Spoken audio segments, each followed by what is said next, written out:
The Ultimate Seattle Sports Show coming to you from Seahawks training camp at the VMAC, and we've been talking a little bit about HBO's Hard Knocks and the fact that they're here. I got to tell you guys, those guys are working hard. Yeah. I mean, they're going sun up to sundown and then some because they have to collect so much material here. I can't even imagine what their schedule is over the next several weeks. I talked to a couple of the crew members. They're working anywhere from 12 to 14-hour days right now, 27 straight days. But we got to give credit to Dave Softy Mahler on this one, Paul. He came up with the idea last week.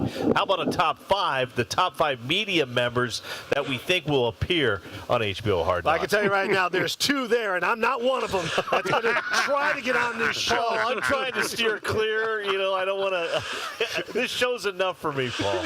All right, Softy, let's bring in producer Joel, and let's get this thing rolling.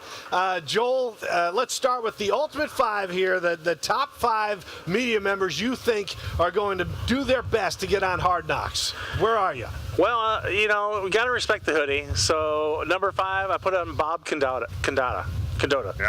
Yep. From the Seattle Times. He's always going to be there. He's going to be everyone's going to focus in on the hoodie.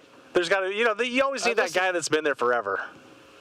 I heard Softy bust out a laugh there. Is that because is that Condota's picture from college or something? That's exactly it. I think that was his junior high gym membership card or something, for God's sake. That's got to be 30 years old back when he was covering the Huskies. And trust me, Bob's a good-looking guy, but Bob has perfected the I don't give a damn look, by the way. And you'll see that a lot on Hard Knocks. You want to see what a guy looks like who hasn't gotten a haircut in 6 years and wears a hoodie when it's 85 degrees outside? Watch for Bob Condota. He was on my list as well, guys.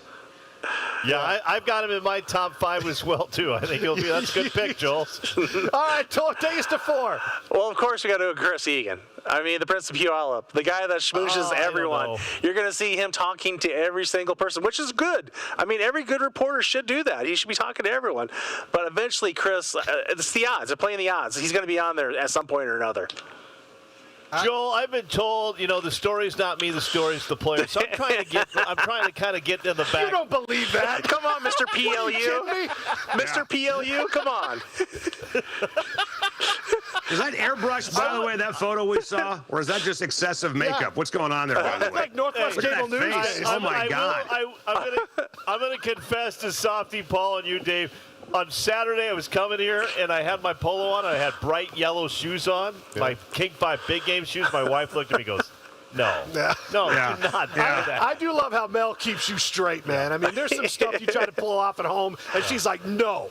Change it. We're leaving without you. I was going to say, is that like using one of those AI filters or whatever on that picture? Like when you take it away, it's some big, fat, ugly guy in his pajamas or something like that behind the face? That's old school real. That's old school real photo right there, baby. All right. Hey, what's number 4? Or what's number 3? Because I actually thought you'd have Egan a lot higher in this rank. Well, we can't be homers all the time. I mean, I was going to put him up there at number 2, but we are being a little bit of a homer here at number 3. We're going with Softy. Of course, the guy with his Sonics gear, the guy that puts on the U.S.S.S shorts, the guy that has his Huskies gear. He's going to be out there probably with even a Hard Knocks logo on his back just to make sure they think he's on the show. Yeah, let me tell you, no chance. There's no chance of that happening. He's going to have None. a Sopranos. He'll have a Sopranos T-shirt. He'll be wearing his Sonic shorts, and he'll have a Husky hat on. That's what I'm thinking he'll be wearing. I just want to get a shirt. I want to get a big I Love Paul shirt with a big picture of his face on my chest, and I'll walk around the VMAC with that thing on. Listen, man, I'm doing the radio show outside. You guys know when the sun's going down in the west there, it's right in your face, up against the wall of the VMAC. And so if I'm not on the air, I'm so old and fat and cranky now, I'm going to go back inside with the AC. So as much time as I can spend inside, the better. As little time as I can spend outside with those Hard Knock guys, the better. So you won't see my face at all if I can help it on Hard Knocks. That's a good point, man, and people may not know that, but this back patio here with the Seahawks in the afternoon, that sun comes bearing down on you guys. So, and this is like media row here. Everybody's lined up to do their thing. So, all right, Joel, take us to number 2. Number 2, of course, we're going to go with Brock Heward from Seattle Sports 710 AM. The guy's like out of a casting call of a guy that you need to be a reporter on some football movie. He's just perfect. He's the player-turned-broadcaster. He's got the good looks. And I would say to suck up to Egan, maybe. He's from Puyallup, so, I mean, he's got to be good, right? Joel, I mean, No? he's going to oil up his calf muscles. I've seen this before. He acts like he's a player. He's going to roll up the shirt. He's going to show us the guns. I mean, he likes to wear. He's a proud Husky. He's going to act like he's quarterbacking. Yeah. So I actually had him right where you got him as well, number 2. Can we just ban the word oil from Egan's mouth? I mean, that's like 2 straight shows now where he's talking oil. No more. I don't get it, Paul. Frankly, I blame you. I blame you, Paul, for the shenanigans today. You are driving this bus 10-2, hands on the wheel.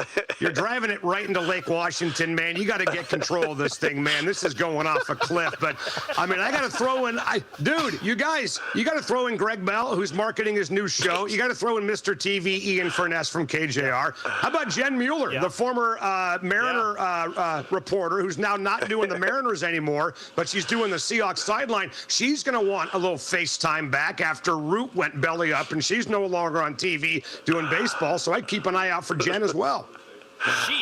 Dave, she's been out here both days. I had Jen Mueller, Ariel Arsudo, because Ariel likes to dress up a little bit as well. I had Hugh Millen on my list, too, but I think my number 1 is the number 1 that Joel has. All right, go to number 1, Joel. Number 1 is Greg Bell, of course.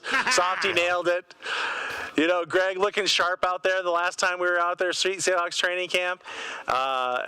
He always asks all the questions. Even Chris said it, like 16 of the 32 questions. So you know one of his questions is going to be on the show. Yeah.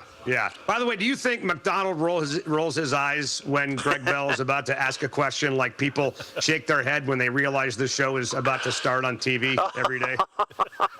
Again with these guys, again with this putz. What? I mean, it's Greg. It's day 3 of camp. Would you relax, for crying out loud? Can we play a game, for God's sakes? That's why we love Greg Bell, and you're gonna hear Greg Bell questions on HBO Hard Knocks. I'm with you, Joel. I think he's number 1 too. Yeah, see, you can't argue with that 5. No, Bell deserves to be number 1 on that list. I'm glad Softy's on there as well, and I knew Egan would be on there for sure. So. My wild card guy is Maz Vida. I think Maz Vida will be in there somewhere. I love Maz, but I think it's going to be really hard for him to get on the show. Okay. Well, it's going to be hard for him to get on the air because he's 2'9". He's just standing in a phone book. He's this tall, for God's sake. Nobody would see the dude. Hey, Paul, maybe if you put Maz on your back, he'd end up on TV. Maybe, just maybe. That's a great closing comment from Softy. We appreciate your time, as always, Softy.